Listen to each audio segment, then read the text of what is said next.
단백질 혼자 드시지 마세요. 어르신한테 양보하세요.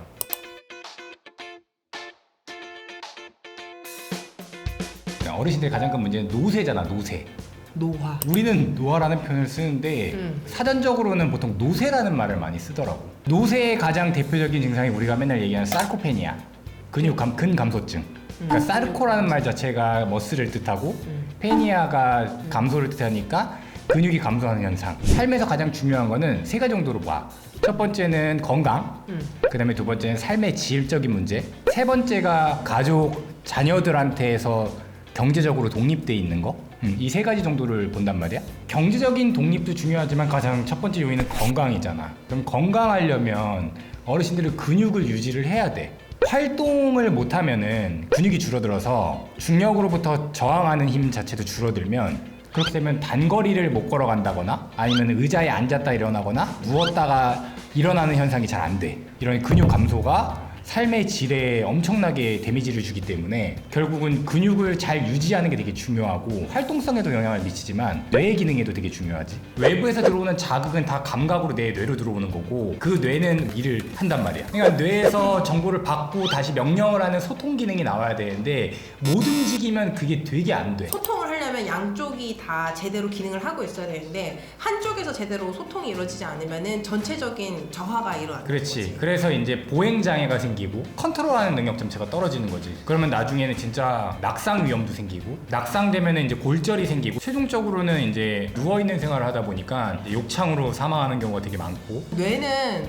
뭐 연금이 얼마 남아있고 자식들이 속을 썩이네 이런 거를 걱정하기 위해 만들어지는 게 아니라 움직임을 통제를 하고 어떤 식으로 이 환경에 반응할 건지를 제어하기 위해서 있는 어떤 커맨드 센터 중심부인데, 그치. 그 안에서 제대로 된 정보를 받지 못하면은 얘 역시 제대로 기능을 하지 못한다는 거지. 움직이지 않음으로써 뇌도 같이 움직일 일이 없어지고, 뇌가 움직이지 않음으로써 전체 기능이 망가진다. 70세 이상의 어르신들한테 일주일 동안 활동을 저하시켰더니 그때부터 슬슬 근육 기능의 저하가 일어나기 시작했고, 일주일만 제대로 움직이지 않아. 일주일만 안 움직여도 한 달 이상 움직이지 않을 경우는 보행에 장애가 생길 정도로 어눌하게 걷는다거나. 아니 70년 넘게 걸어왔는데 한 달을 그냥 누워 있으면은 보행 기능이 엄청난 이상이 생기는 장애가 거지. 생길 정도로. 그렇지. 뇌라고 하는 거는 유산소성 대사에 되게 의존하고 있는데, 우리 유산소성 대사의 가장 주요 개체가 미토콘드리아잖아. 그러니까 운동을 안 하고 활동의 양이 줄어들에 따라 미토콘드리아 개체 수가 감소한다거나 활성이 떨어진다거나, 그러면 뇌에서 포도당을 받아서 에너지를 제대로 활용을 못 하는 거지. 우리가 태어났을 때부터 죽을 때까지 우리 몸에 있는 30조 40조 개 정도 되는 세포가 그대로 있는 게 아니란 말이야. 죽고 살고 죽고 살고 죽고 살고. 그렇지. 어렸을 때는 생성되는 양이 사멸하는 양보다 많으니까 키가 크고 덩치가 크고, 성인기가 된다는 건 생성과 소멸이 비등비등하다. 영인 상태. 운동을 해갖고 근육을 발달시키려고 하는 사람들은 이게 더 올라간다는 얘기지. 근데 단순히 운동만 한다고 되는 게 아니고 영양미의 추가적인 분이 공급이 되어야 이게 이렇게 된다는 얘기잖아. 운동만 해서는 이 증가 효과가 별로 떨어진단 말이야. 근데 잘 먹는다고 해서 근육이 커지는 건 아니잖아. 그렇지. 잘 먹는다고 해서 근육이 커지는 건 아닌데 잘 먹어서 근육이 커져. 체중 부하가 있잖아. 단백질을 많이 먹음으로써 더 많은 칼로리가 들어왔고 체중 증가가 일어났고, 그 체중 부하를 견디기 위해 가지고 근육량이 증가한다 이런 그렇지. 거지. 근데 꼭 단백질을 먹음으로 해가지고 근육량이 큰 건 아니잖아. 또 상관성이 있다는 얘기지. 상관성은 어느 정도로 크다고 생각해? 나는 꽤 크다고 생각해. 왜냐면 어르신들 같은 경우는 단백질 섭취량이 되게 적을 가능성이 크거든. 우리 단백질 섭취량은 단백질의 질소 균형을 유지하기 위한 양 정도만 제공을 한단 말이야. 세계보건기구에서는 0.85g/kg, 우리나라 같은 경우는 0.91g/kg. 0.91? 91g/kg. 그게 질소 균형을 유지하기 위한 수치거든. 근데 어르신들의 대표적인 특징이 질소 균형이 유지가 안 돼. 왜? 파괴가 더 많으니까. 그게 이제 노화의 대표적인 원인이라고 하는 거고, 질소 균형이 유지가 안 되는 양이니까 단백질을 더 먹으라는 얘기 아니야. 근데 우리 어르신들 같은 경우는 그 질소 균형을 유지하기 위한 양조차도 잘 못 먹는 사람들이 많다는 얘기야. 어르신들도 그 킬로그램당 0.91을 먹어야 된다. 그보다 더 많이 먹어야 된다는 얘기지. 어느 정도? 그럼 뭐 한 1.2배 정도는 더 먹어야 된다는 얘기야. 그러니까 한 1.2g 정도는 기본 들어가야 된다는 얘기인데, 한 60kg 정도 되는 어르신이라고 하면 72g을 먹어야 된다는 얘기지. 그럼 꽤 많이 먹어야 되네. 꽤 많이 먹어야 되는데 우리 어르신들 같은 경우는 그 0.91g도 못 채우시는 분들이 꽤 있다는 얘기야. 하긴 그냥 나물에다가 밥 드시고 그런 게 더 그러니까. 많다 보니까. 그렇지. 아무래도 우리나라 사람들은 고기를 이렇게 많이 먹은 게 오래되지 않아서. 오래되지 않았어. 옆 나라 일본도 만만치 않고. 보통 나물 몇 개에다가 계란 김치. 하나 정도 먹으면 다행인 거야. 그래, 그 김치에 밥하면은 한 끼에 섭취할 수 있는 단백질이 어떻게 보면은 극단적으로 적다는 20g 얘기지. 이하겠네. 어르신들이라고 하는 그 집단 자체가 가장 큰 문제는 근골격계 통증을 많이 갖고 있다는 거. 우리나라 50대 이상 어르신들이 회전근개에 건 하나 두 개 이상 끊어먹은 경우가 50% 이상이야. 그러니까 우리 어르신 세대에는 노동 강도가 훨씬 높았잖아. 그렇지, 노동 강도가 높으니까. 젊은 시절에 그냥 몸 관리 안 하고 일을 하신 비율이 훨씬 더 높은 거죠. 관절 쪽에 문제가 있다 보니까 운동을 해야 하지만 불편해서 운동을 피하게 된다 이거지. 특히 그리고 우리나라 인구 50대 이상. 80%가 요통 환자잖아. 운동하는데 그게 이제 불편하게 느껴지는 거야. 그러니까 나 허리 아프니까 운동 못 하나 보다 라고 생각을 하는 거라고. 자, 그럼 이렇게 정리를 하면 이거지. 갑자기 급격히 경제적으로 성장한 전무후무한 나라잖아.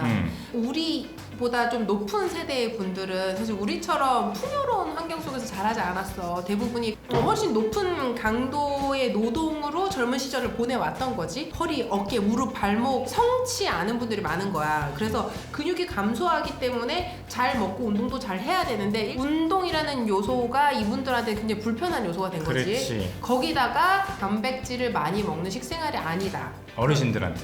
젊은 사람들은 아니야. 하긴 우리는 많이 먹지. 우리는 단백질 같은 걸 챙겨 먹어야 된다는 게 머릿속에 박혀 있는 사람들인데 근데 그렇지. 어르신들은 아닌 경우가 많다는 얘기지.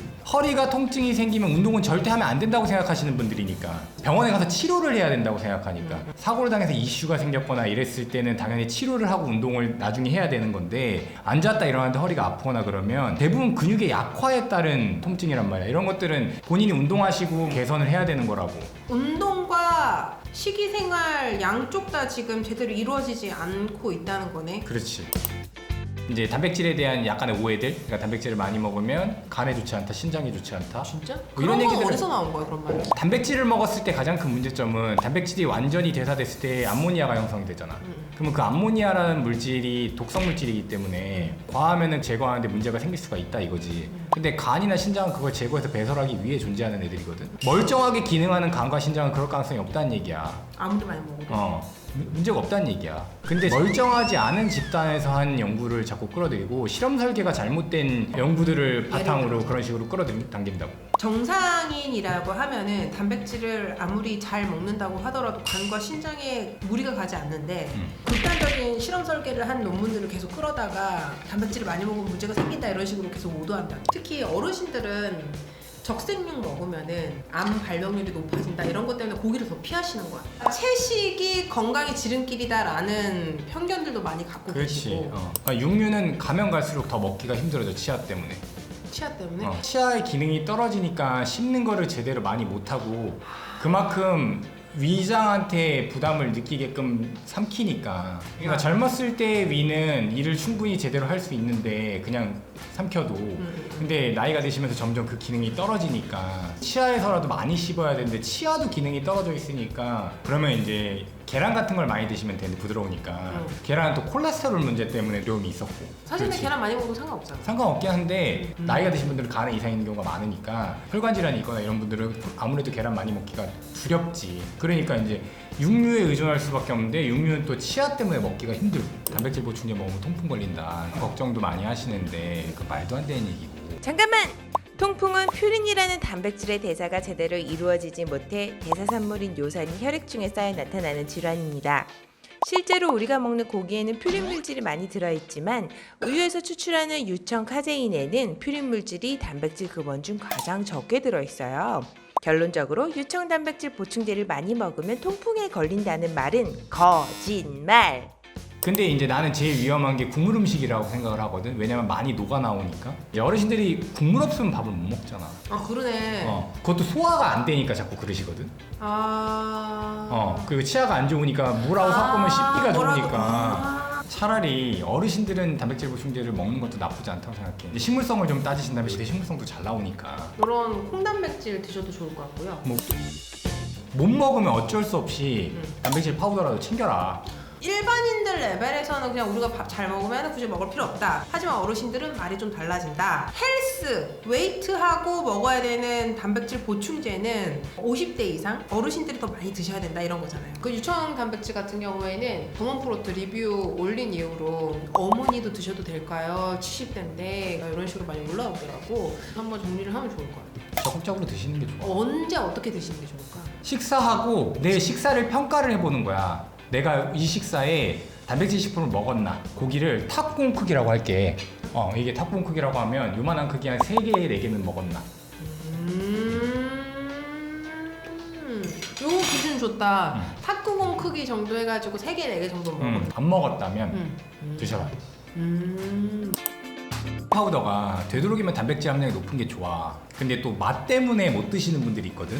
비위가 안 좋으신 분들은 그냥 맛있는 거 드세요. 맛있는 거 먹어서라도 단백질 양만 충족되면 되니까. 맛있다는 건 첨가물이 많이 들어있다는 얘기야. 단백질 함량이 1서빙당 60% 내지 한 70% 정도 되면은 맛이 없으면 바보 같은 제품이거든. 저렇게 막 90% 이상, 99% 막 이러면 첨가물을 넣을 수가 없다는 얘기잖아. 고유의 맛밖에 근데 저는 개인적으로 이게 슴슴한 느낌. 그러니까 그거 좋아하는 사람들은 먹는단 말이야. 근데 이게 단백질 양을 채우기 위해서 먹는 거면 이것까지 굳이 막 첨가물로 맛을 낸 제품을 먹을 필요가 있나라는 생각이 드네요. 못 먹겠다 라고 하신다면 안 먹는 것보다 첨가물이 들어있더라도 단백질을 섭취하는 게 더 낫다고 생각해. 이제 식사 양에서 어느 정도 단백질을 보충하고자 한다면 이런 거 제품도 한번 먹어보시라. 부모님들은 아직 피털로즈 구독 안 하셨잖아요. 그러니까 이거 구독하셔서 보시는 여러분들이 보충제 혼자 드시지 마시고 어르신하고 같이 드셔라. 어머님 아버지한테 프로틴 파우더 사주세요. 자기 먹는 거 양보하세요.